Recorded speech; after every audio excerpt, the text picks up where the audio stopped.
Chair, speakers, guests. Good evening.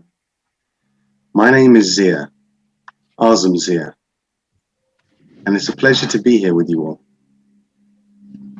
I'm joined by Michael Cox, who will be speaking to us this evening about gold. Lenore Tom, who will be speaking to us about class. And Ella Stockdale will be speaking to us about standard. Our theme for this evening is James Bond, 007 himself. And we'll be looking at why James Bond gets to have all the action, adventure, and Aston Martins.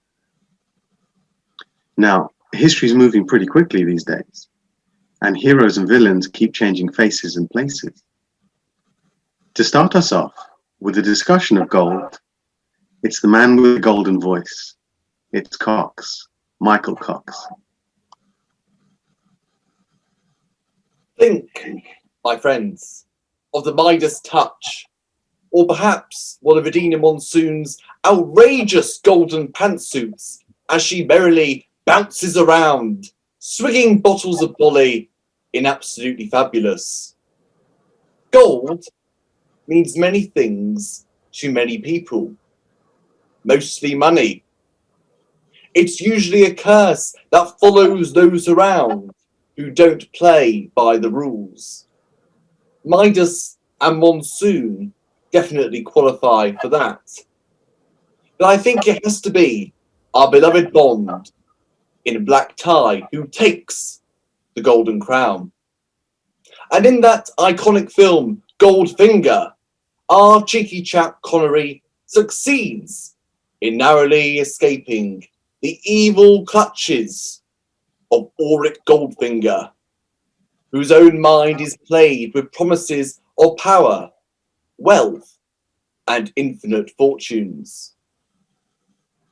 If the Bond villain's plot to get the gold is guaranteed to involve long, drawling speeches about their plans whilst they're sat on armchairs stroking white cats, and the arrival of the femme fatale, then you can be sure that Bond shall see the day through with stealth, skill, and plenty of rumpy-pumpy.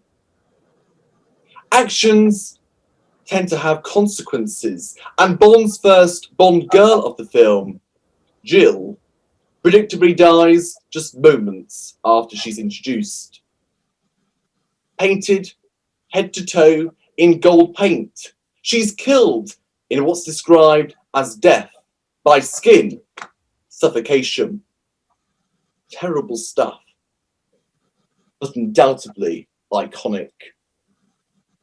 Thankfully, nobody gets thrown into some great big vat of boiling, fizzing gold, and the potentially poisonous gas slung out of Pussy Galore's helicopter does not lead to a Dr. Strangelove-style massacre of military troops.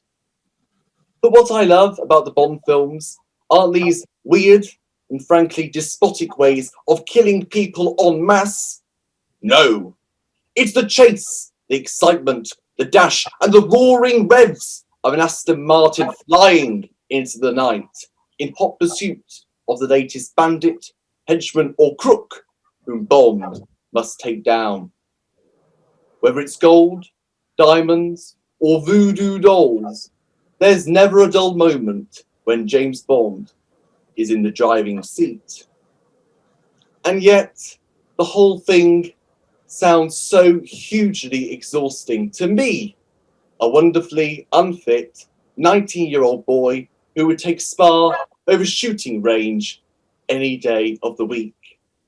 All credit, therefore, to Her Majesty the Queen, who appeared to leap out of a helicopter before she parachuted down into the Olympic Stadium. But I'd much rather be sat in the royal box, far away from all this needless danger and reckless pursuit. Indeed, Connery's Bond could not be further removed from my own pitiful and pathetic existence. That is, until he rocks up at a trendy bar ordering that most magnificent of cocktails, the dry martini, shaken, not stirred, before he heads off to the blackjack table at the casino. Casinos, cocktails, and class. Andrew Carnegie once said, "There is no class so pitiably wretched as that which possesses money and nothing else." To discuss this and more, it's Tom, Lenore Tom. I want you to imagine you are James Bond in an exclusive high-end casino. Picture Monte Carlo, which oozes glamour, sophistication, and the upper class. Red velvet chairs, leather furniture, elegant gold-framed mirrors, and soft lighting. The men are all dressed in designer tuxedos, and the women are sleek in the latest couture dresses. Diamonds draped around their necks and dangle from their ears. Now imagine James Bond at the blackjack table where bets are a minimum of €100,000 each. Would it make any sense when a waitress is summoned over and as Bond looks the waitress up and down, if he said, "Quite a lager and a packet of cheese and onion crisps, love"? It's about class. Or is it about class? The men who have played James Bond have changed over the years, and I don't just mean the actors. I'm talking about their background and the class they portray. The creator Ian Fleming describes Bond attending the prestigious boarding school Eton. Located near Windsor, London, the school is famous for teaching royal family members, not just from England but from around the world. 21 prime ministers have also boarded at Eton, and when the uniform consists of traditional dress, including a top hat and tails, you know you are out of your league if you have to ask that immortal question, how much? Bond's accessories also scream class. Fleming described Bond favouring dark blue suits, silk shirts, a black knitted tie, and casual shoes. A Rolex Oyster Perpetual on his wrist, a wide but thin cigarette case made of black gun metal, and a Ronson lighter.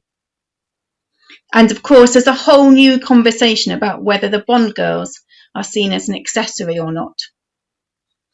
But looking at the actors who portray Bond, we have seen a significant move away from the upper-class Bond described by Fleming. You have Roger Moore and Timothy Dalton, who clearly read as upper-class. Then you have Pierce Brosnan and Daniel Craig, who come from strong working-class roots, which haven't quite been ironed out. Such distinctions of class feel particularly British, in a way that doesn't feel true to contemporary Bond. Although he serves his Queen and country, Bond is an international film franchise, the exotic locales being as much part of the appeal as how good the current incarnation of the character looks in a tuxedo. A more important question might be whether or not even such a thing mattered. So in conclusion, perhaps Bond isn't supposed to be upper, middle or working class, but a class all of his own. So, is James Bond in a class of his own? Or is he actually a vulgar relic of a best-forgotten past? To discuss this, and to discuss Bond's approach to love of 5 no's and a yes means yes, it's Stockdale, Ella Stockdale. Mr. Bond may be in a class of his own with his Aston Martins and his spy games of the rich and powerful. But are the men in black ties men of our times, or are they a sign of times now past? A nod to times where villains were easily identified by a thick Russian accent. If we remove the spyglasses and maybe put down the martini glasses, would we still see the same raucous wrong? Or would we find that the films may not live up to today's more evolved standard of equality, respect, and civility? This raises the question, as society evolves, should we judge art, literature, films on our revised standard, or should we accept art as a feature of the time and place that created it? Now, before anybody starts getting twitchy about the path I may wander down, I am aware of another standard that will govern my speech, those of the Association of Speakers Club. No political statements will be made about movements that want statues removed. But if that statue was Ian Fleming, would the woke warriors rise up to tear it down? Once humans have evolved their thinking about behavior standards, should their duty be to go back and revise the art with a newfound awareness? And does the Bond legacy even live up to its own billboard of high class and intrigue?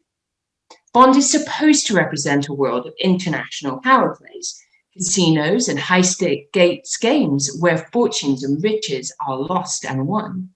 And let us not forget the power he has for seduction.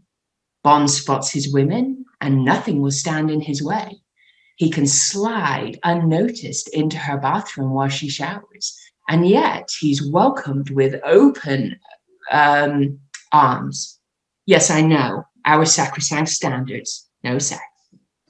Maybe me rewriting this review will illustrate my point. Bond, James Bond, a world where rich men have all the power by virtue of being, well, rich, where spy games are played for queen and country, government's agents have no master except the retrieval of fortunes, a world where the rule of law is the worry of poor people and lesser life is disposable for the purposes of winning the caper. And let's not forget about those sexy bathroom scenes, which, viewed another way, are on par with Psycho for a nightmare shower scene. It's a cracking tale, huh? But as easy as it is to reframe Bond, should we? Can art just be art, and we be left to enjoy it if we wish? I don't know the answer to that one. However, it seems that we don't have to eliminate Bond altogether if it doesn't meet our standard. The point about evolution is that the old species isn't wiped out and replaced with the new. Over time, its environment forces it to make the necessary adjustments that gradually change it. It's a slow and gradual process, not a radical and rapid tearing down. The result might not look and feel like the same creature, but in the end, what you are left with looks like progress. So, now we come full circle. What began with an immersion into the exhilarating world of decadence, danger, and desire ends with a look at the uncomfortable truth, the behavior of Bond behind all the glitz and glamour. You see, far away from the romantic nostalgia of Bond, there is a real question to answer here. The question is this: are there fundamental truths, universal laws that should be upheld regardless of what people want? Or can morality be a democratic question? Should cash be king when it comes to morality? If society wants Bond aggressive, misogynistic, or racist, is that enough to justify it? Take the question to its extreme. Just because the people voted for slavery, was that enough to justify it? Can Ian Fleming's Bond be excused because he was just a man of his time? With Daniel Craig coming out against Bond, especially regarding his treatment of women, should we be dismissing Bond as just entertainment? Or is he in fact a dangerous role model? Now, some of you may be wondering whether these questions are even worth asking. Well, given the fact that the movies are rated suitable for 12-year-olds, perhaps they are. Perhaps they are questions worth asking. I'd like to thank Michael Cox for his tour de force look at Bond's escapades, Lenore Tom for her exploration into the allure of wealth and style, and Ella Stockdale for removing the veil, if only for a moment, so we can have a moment of truth. History is moving pretty quickly these days, whatever that means. But for Bond to stay a feature of our lives, to remain as an institution we can believe in and continue to admire, perhaps now is the time for Bond to be reimagined as an actual gentleman.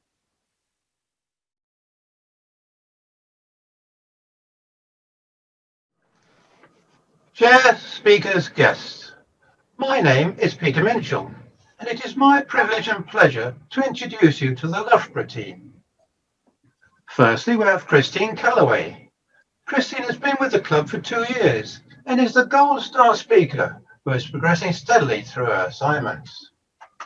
Next is Ben Jervis, who is one of our newest recruits, who is keen to gain as much as possible from being a member to enhance his work prospects and enable him to move up a class in his quest to becoming a competent speaker. The final member of our team is Nika Jankia, an experienced speaker who helps set the standard for our club. Now you may be wondering why our 3 speakers are all wearing court wigs. Well, for our Adam's Apple speeches this evening, we would like to tell you about an imaginary crime which involved a brutal attack and robbery that allegedly took place right here in the heart of rural Leicestershire. As you can see from my background, we're outside our nearby Crown Court.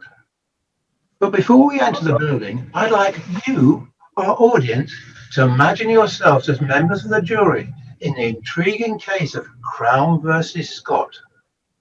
So now let's go inside the courtroom and listen as the prosecution barrister, Mrs. Calloway QC, is about to give her final address to the court.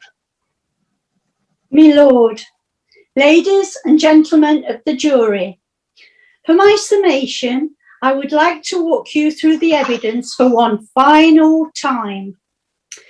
The case to answer is that of aggravated burglary, the theft of many gold sovereigns and an expensive half-hunter watch, a family heirloom, which were all taken from the safe of the plaintiff on the night of the 31st of January 2021.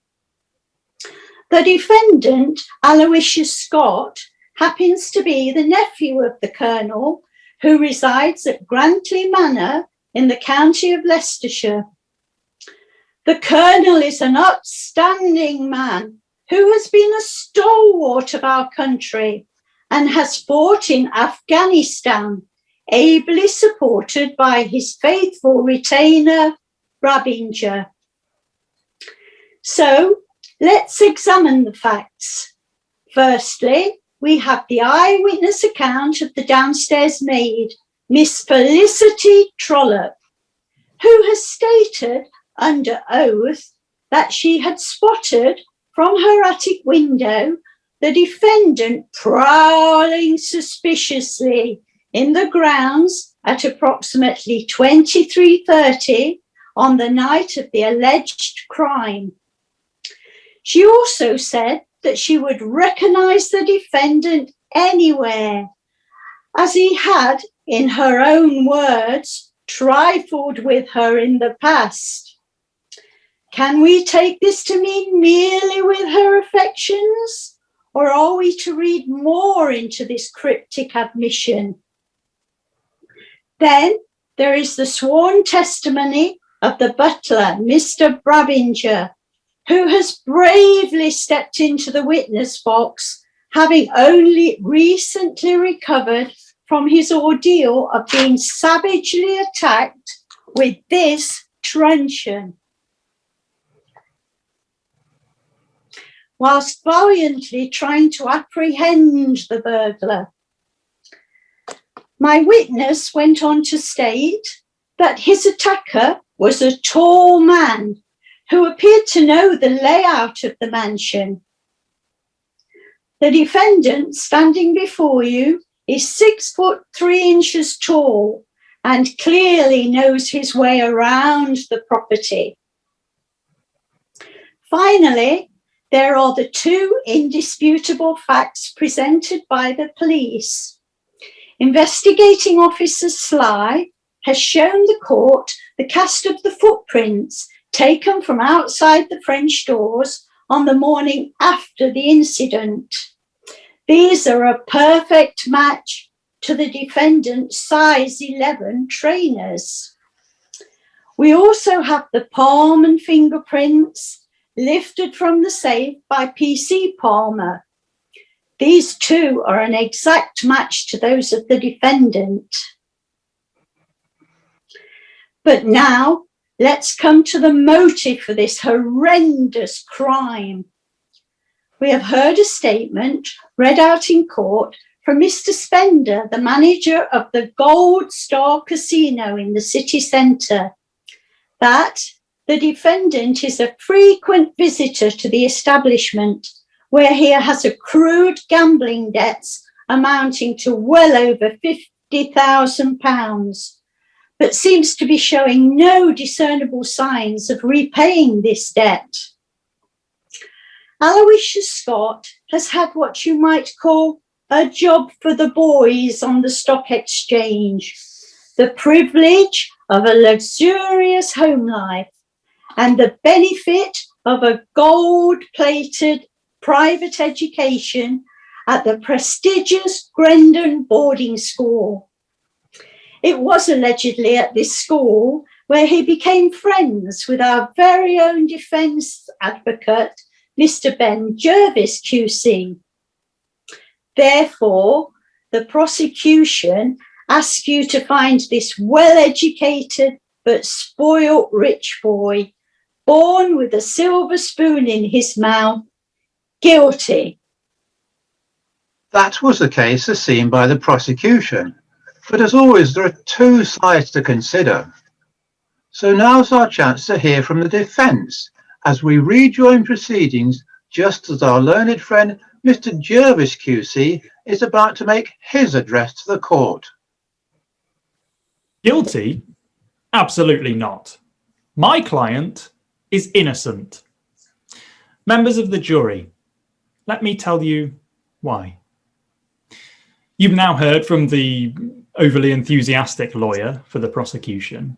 However, absolutely none of the claims presented here today bear any substantial evidence, or certainly any reason to class this man as a, what was it, Mrs. Calloway, a spoilt rich boy?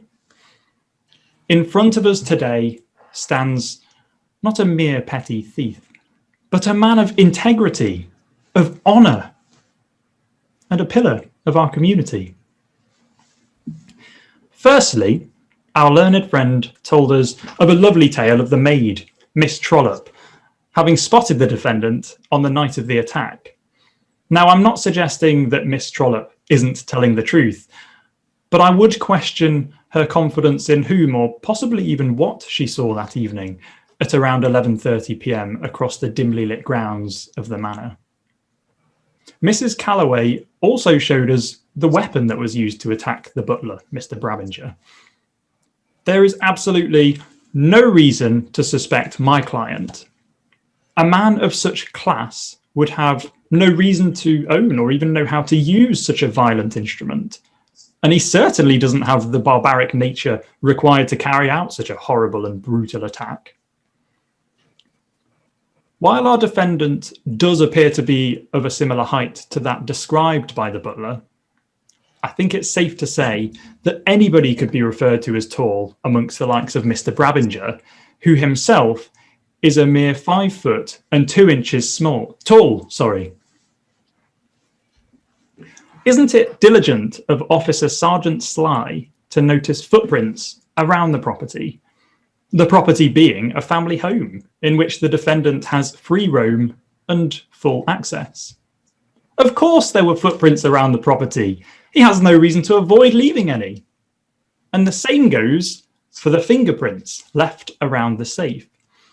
The defendant's been described as a wonderful nephew.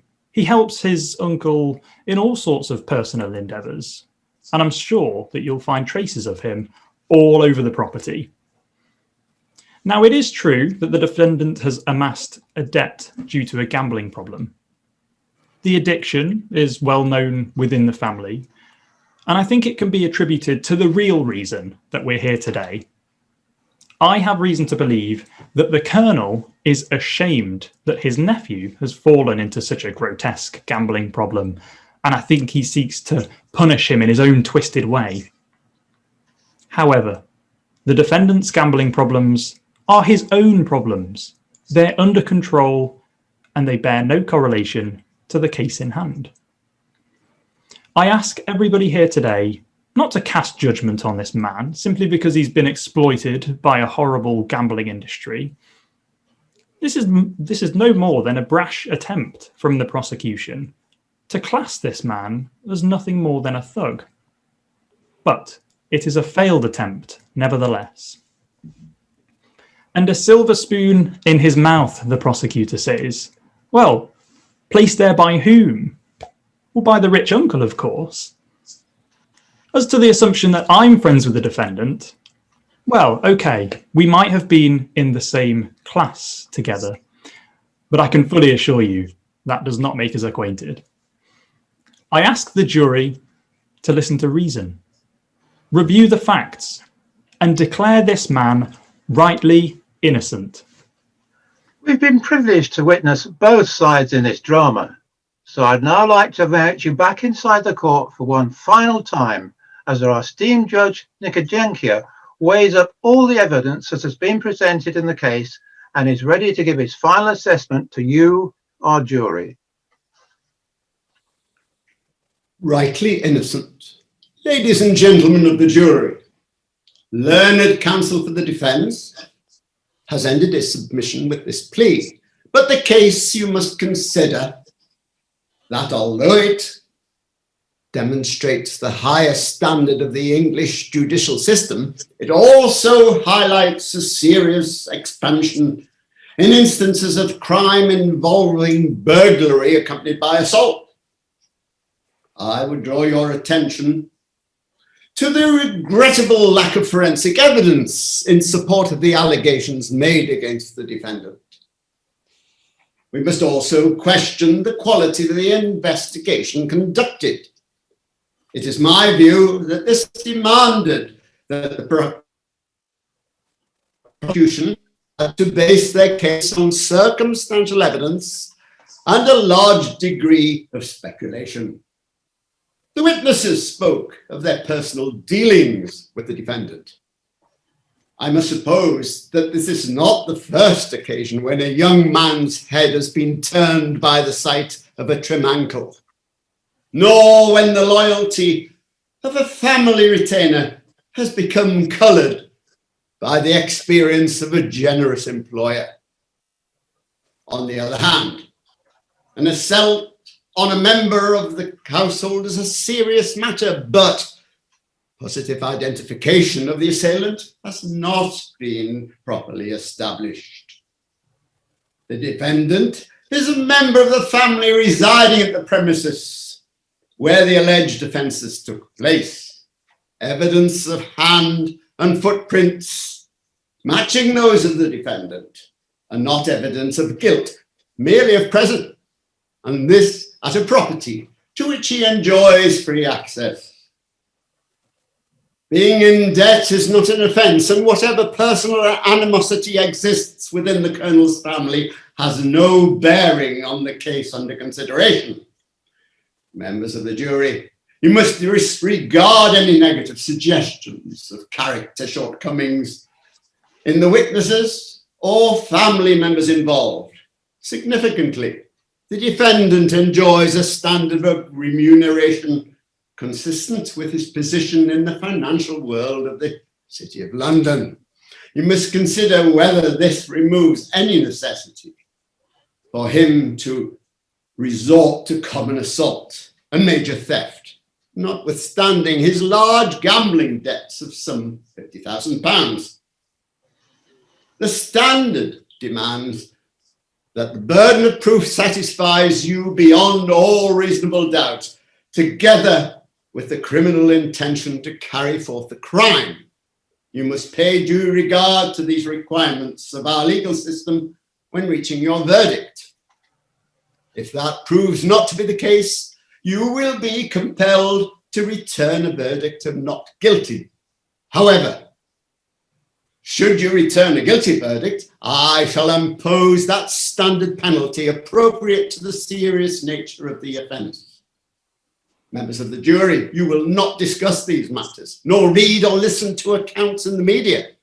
There are representatives of the press assembling outside the court, even as I speak. You have heard the evidence from both the prosecution and the defence, and you must now retire and consider your verdict. God save the Queen.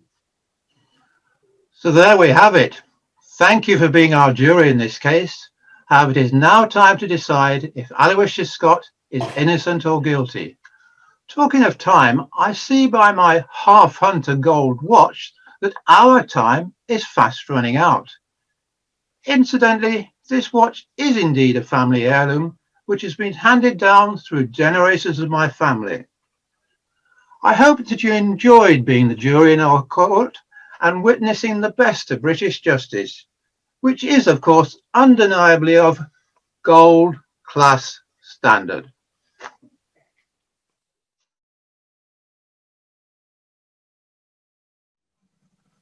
Chair, speakers, guests.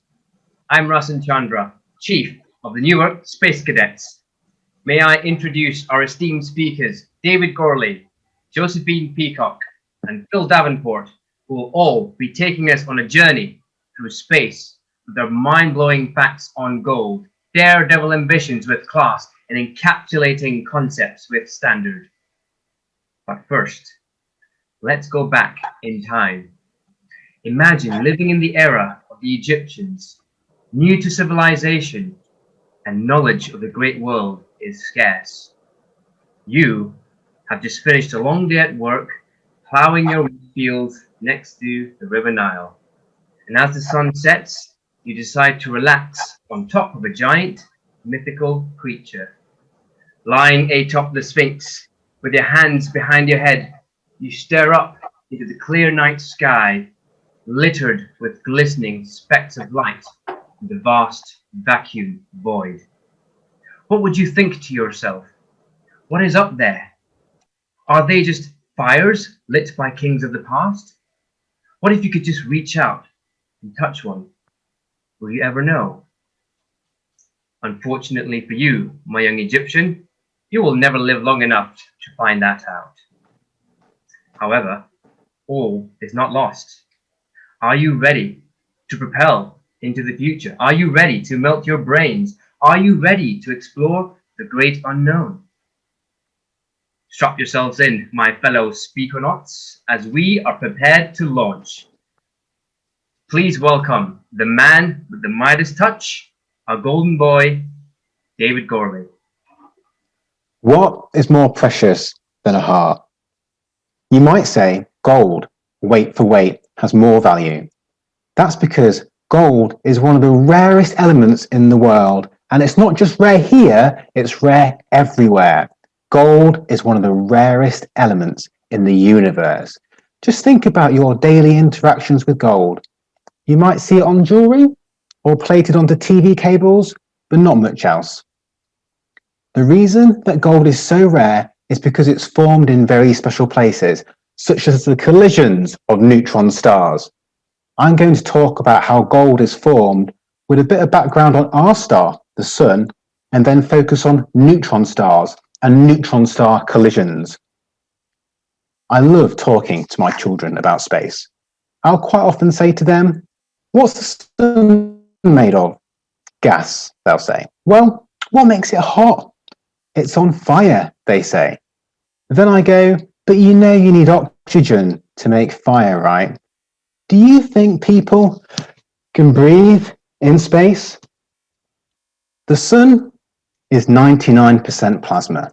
In fact, over 99% of everything in our solar system, and indeed the entire universe, is plasma. Plasma is a charged gas where the atoms and electrons have separated. That's the fuel for a sun. The actual heat and light is the result of nuclear fusion. 15 million degrees Celsius is the minimum temperature required to kick off this process in a star. Can you imagine how hot that is? For reference, gold boils at 3,000 degrees Celsius. At 15 million degrees, our sun creates new elements by fusing atoms together. This releases a lot of heat and light. When suns the size of our sun finally die, they can produce larger atoms, but nothing nearly as heavy as gold. You need much larger suns for that. Neutron stars are made, like the name suggests, mostly out of neutrons. They are so dense that if you had a matchbox-size amount of their material here, not even the strongest man who would ever live would be able to pick it up. In fact, they would be utterly crushed by the 3 billion ton weight of it. Neutron stars are the real powerhouses of gold creation in the universe, but they can't do it alone.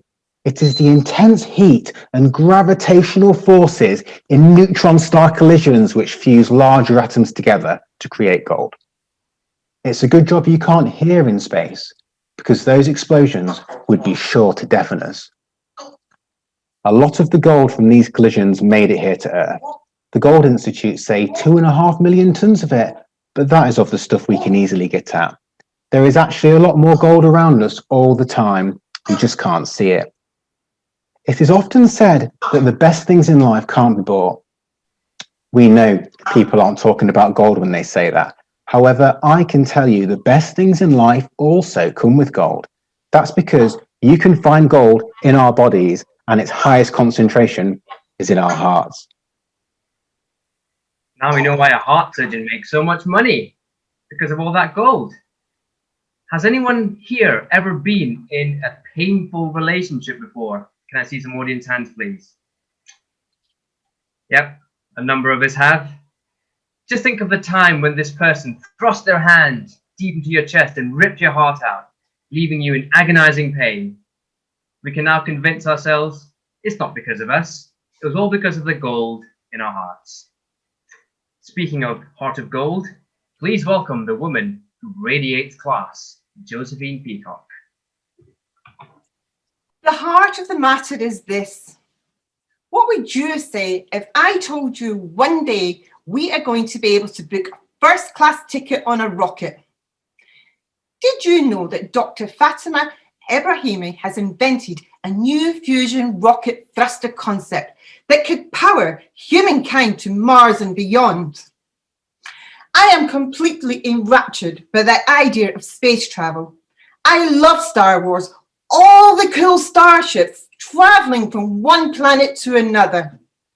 It made me think that one day, if this was possible, I fear that only the elitist among us would ever be able to afford such a futuristic, inordinate, excessive exuberance. This reminds me of a class of society where the rich are richer and the poor are poorer. By definition, we are talking about upper class elite, the people who occupy the highest rank and status in our society. These people are considered to be the wealthiest, lying way above the working and middle class in the social hierarchy. So, who do we consider the upper class elite to be in this world? Well, the names are just so familiar to us because, unfortunately, we add to the jingle-jangle pockets every day by the way we purchase products. I am talking about people like Jeff Bezos, who has a staggering net worth of $173 billion, or Elon Musk, who will be responsible for providing space transportation with SpaceX. I want you to imagine 500 years ago, if we had told our ancestors that we would be driving cars or using a computer and that our children didn't go out to play anymore, but spent their time in a make-believe world, screaming at the screen.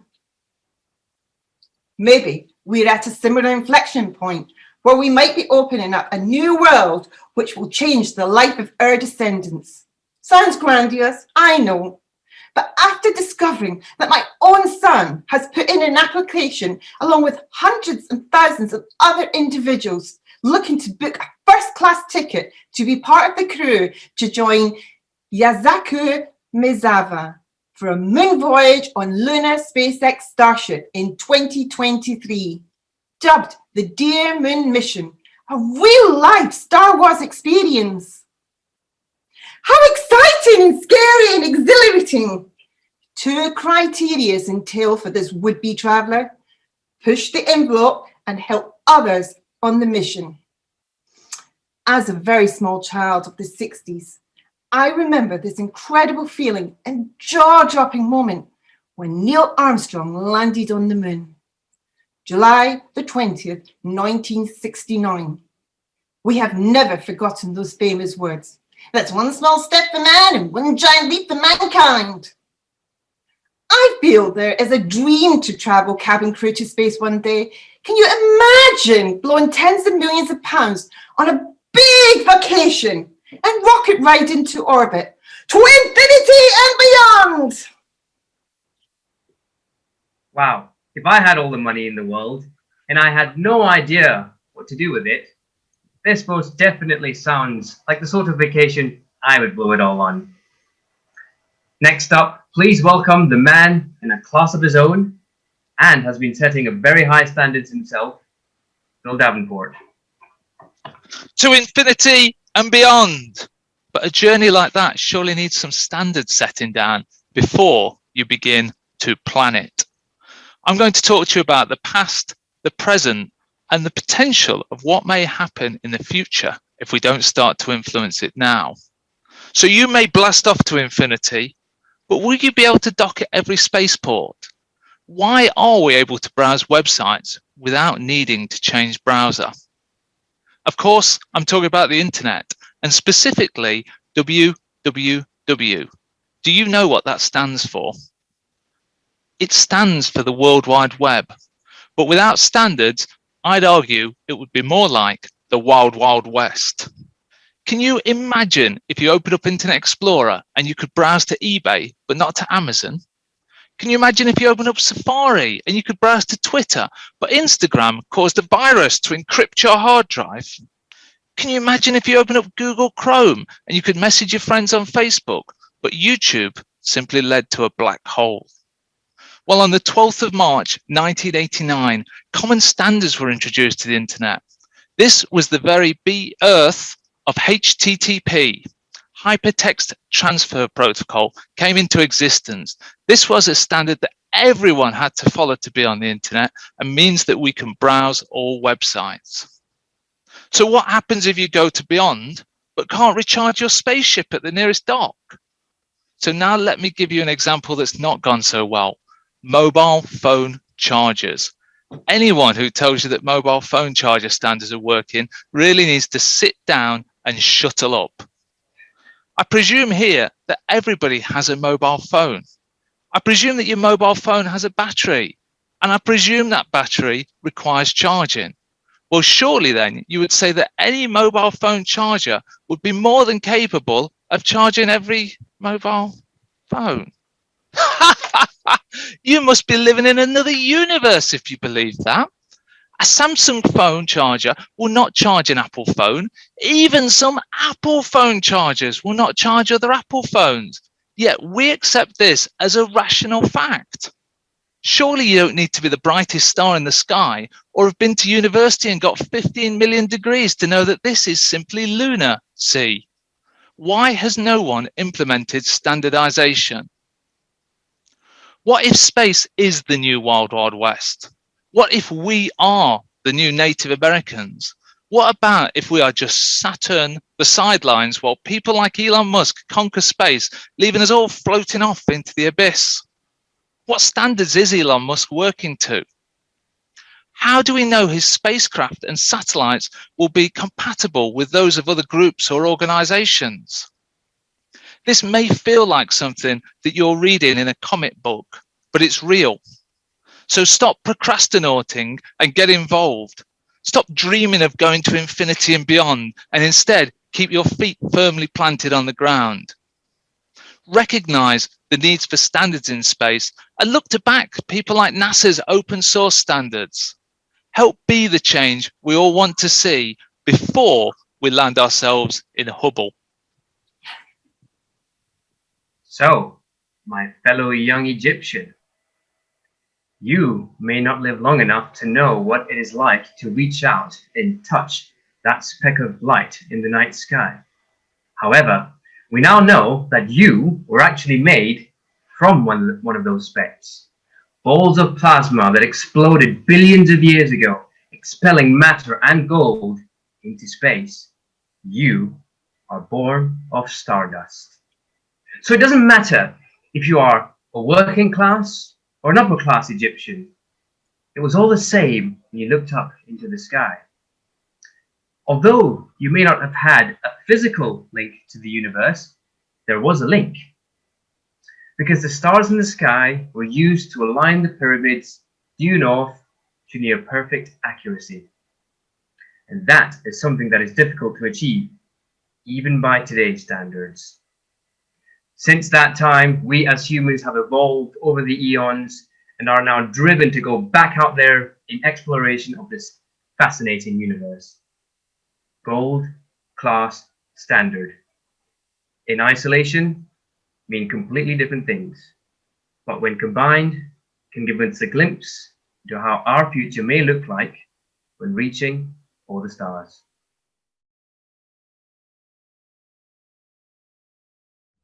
Chair, speakers, guests.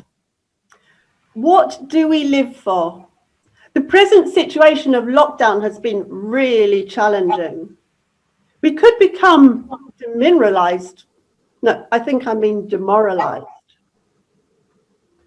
Are we losing what we value? When you only have to worry about the top half, are we losing our standards for the other half? Oh, that's a bit strange. Never mind. Values are something shared. This means belonging to a community, which in some ways we have lost. But in another way, maybe we've found this online. And this is almost reinforced by the loss. Our first speaker is Rebecca, and she's going to talk to us about gold. Glistening, opulent, luxurious, and dangerous if you're in the company of King Midas. The chemical symbol for gold is, "Hey, you!" And that might be what you shout if somebody runs off with your gold. But of course, all that glitters is not gold. The wise words of William Shakespeare from The Merchant of Venice. So not everything that's shiny and attractive is valuable. But what do we consider valuable? How much a house is worth? How much your car's worth? Money in the bank? Or is it the friendships that you have? Is it your health or the environment around you? Whatever our values, it's clear that in the presence of gold and riches, gold attracts humans like a red rag to a bull, something the Spanish have the most experience with. In the 16th century, the lust for gold led conquistador Francisco Pizarro Gonzalez to South America, where he fought with natives, ransacked cities, and finally captured an Inca emperor for ransom. It actually took him 3 attempts to get his filthy mitts on that gargantuan hoard of gold. Not the speediest Gonzalez around, and he certainly wouldn't have had many amigos in South America. Whilst the Spanish would have used their wealth to trade for luxurious goods, gold held a different value for the South Americans as offerings and gifts to the gods. The old world had little consideration and understanding of the new world, and a really good example of this is the legend of El Dorado, the lost city of gold.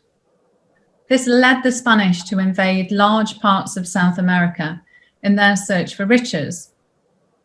But El Dorado was not a place, it was in fact a person, a ruler of the Muisca people, or the Chibcha of central Colombia. And in fact, the descendants of the Chibcha tribe still live in Colombia today. Originally, the Spanish used the term El Hombre Dorado, the Golden Man, or the Gilded One. And this tells of the legend of the Muisca king who covered himself in gold dust during festivals, and then he would dive in from a raft into a lake, and that's like a typical weekend for me.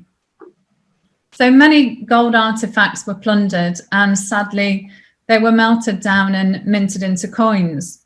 So the world is missing what would undoubtedly be a multitude of exquisite gold artifacts. But there's another moral here.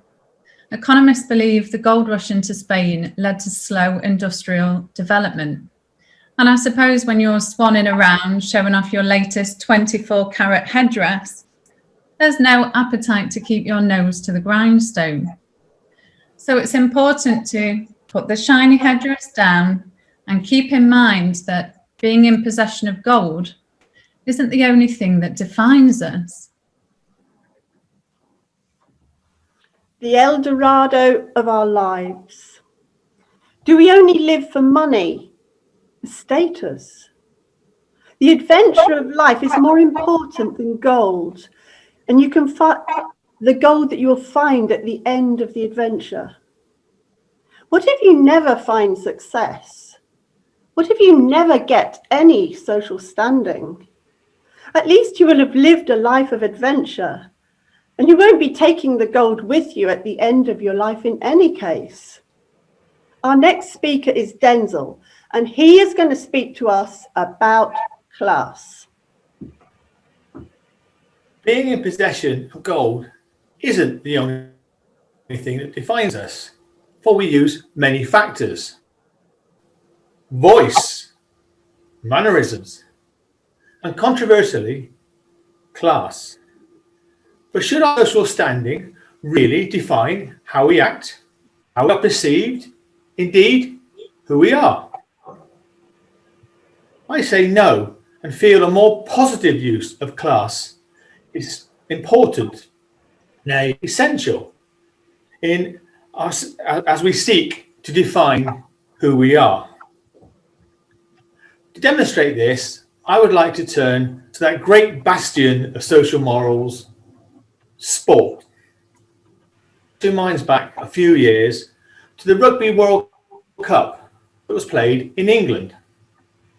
And a match took place on the south coast of Brighton, where South Africa, the mighty Springboks, were beaten by the rugby minnows of Japan, a result that shook the rugby world. And after the game, at a packed Brighton railway station full of disappointed Springbok fans, it was noted that right at the back was a very small group of highly excited Japanese supporters. And without a word being spoken, the South African fans parted like the Red Sea, allow the Japanese supporters to board the train first. And as they passed, the entire station applauded them.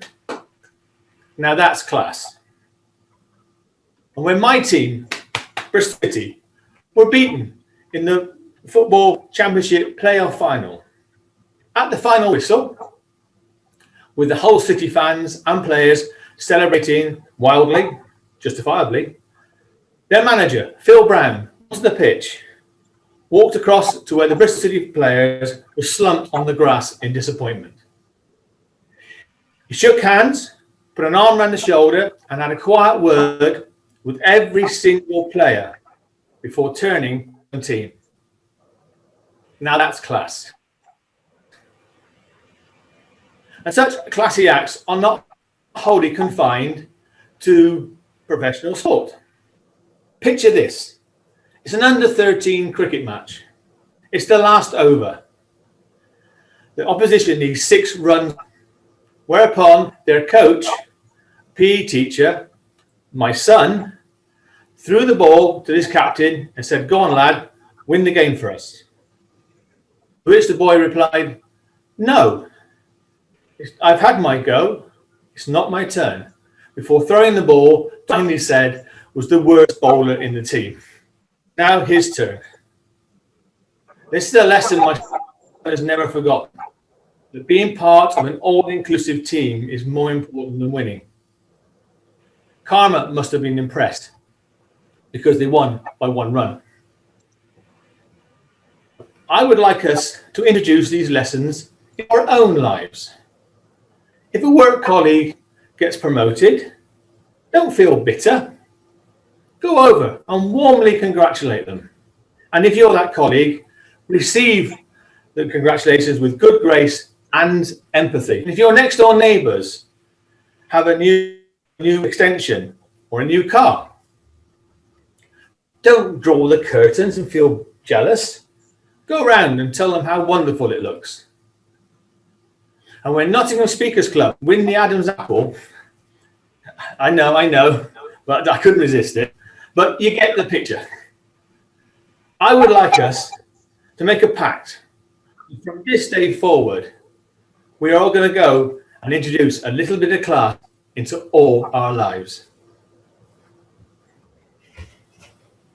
Now that's class. It's not about, it's about making space for other people. To recognize the losing side. It's not all about winning, not about being on top and getting the adulation. It's about having a big heart, big enough to include everybody and to see all sides of the situation. And this is not just in sport, but in life in general. Our final speaker is Steve, and he's going to speak to us about standard. Let's bring class into all our lives by defining the standard values we may live by. I would like to compare it to animals. I know it's strange, but of course animals can't compete with you when it comes to high standards, unless you're a pig, as the pig female raises its standard by achieving orgasms that last up to 30 minutes. Woo-hoo-hoo! But it's not all good news for some animals, as the female ferret, for example, will die if she doesn't find Mr. Right or Mr. Right. Now, this is where human standards vary to animals, as some of us are actually okay not having a partner. But if a woman is looking for that Mr. Right, the only danger of anything dying is her phone, because she'd probably be swiping left and right. Was it right and left? I can't remember. But it's all there, and it's all our standard values that we go by. But wearing clothes in public is a standard for us as well. How would you choose to go naked on a public beach? You are having a variation of your core standard. So let's look at double standards. But I want to address the elephant in the room. Well, actually, it's a puppy called Frank. You see, Frank is forced to do his business outside in the cold. And if he's doing an accident in the house, his nose is rubbed in it. Now, you're going to ask me, what is that double standard for then? Well, a cat can apparently go and poop indoors and actually be encouraged to do it by giving its own tray. Now, that really is rubbing Frank's nose in it. How are there going to be so many things? But I tell you this, there are 3 things about mammals that have kind of things together, that 3 experiences, and they are menopause. And that's the thing that people are always associating with, and association is what we do. Now, we look at one common experience that they share, but men also share a common experience with cows. And that is, they can sleep while standing up. Now, if an animal kingdom operated like the Olympics, the lion would not be king, and the cheetah is faster than the elephant. And also, the Olympics is not here, so the standard values of survival is really about the food chain. And that's what my conclusion is. But no animal really deviates from the standard of values unless, unlike us humans, we may lower one standard to accommodate those to raise their own standards. So that's something my wife constantly tells me about. So I hope you enjoyed my cheeky comparison of variations of standard. And if you didn't, may I suggest you follow my wife's example and just lower your standard for me? We all have a standard. We cannot share a standard without rules, and most rules are unspoken.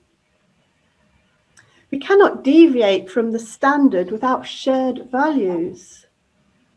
Do we each run in our own category? Sometimes we think so.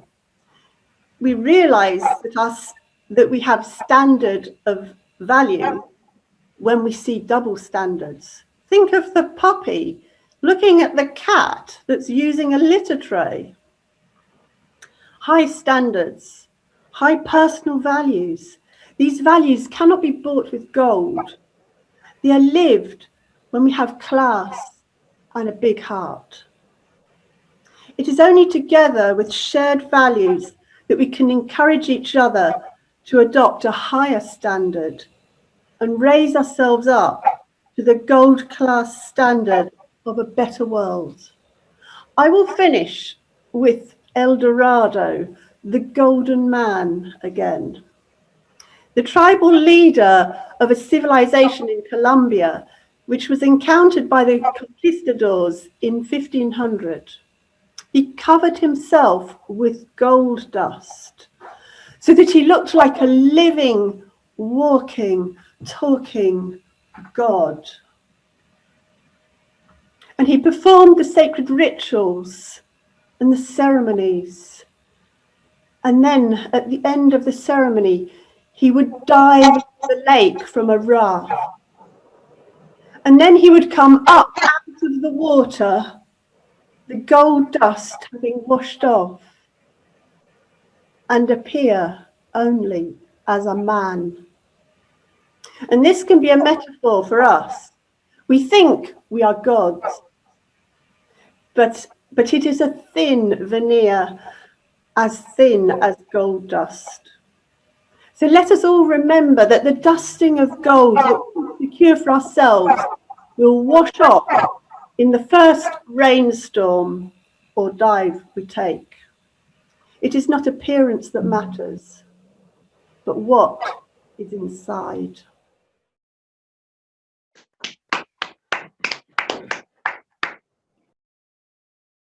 Where we were unanimous in our results, my role was I was fourth in terms of balancing it up and just taking people's opinions, and I listened to my three judges for their result.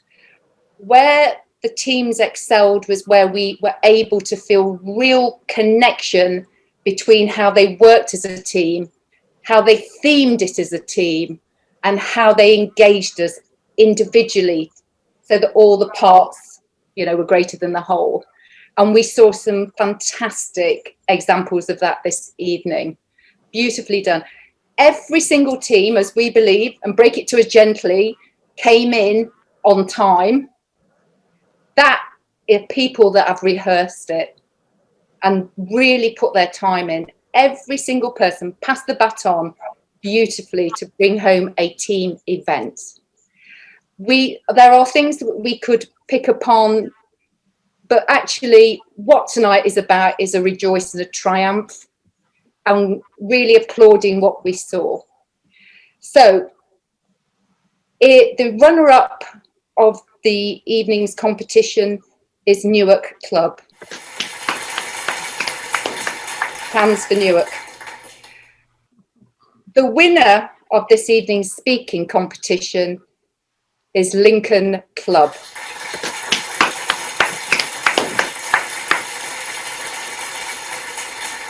The outstanding performance this evening for a club member in the team, we've given that to Phil Davenport of Newark Club.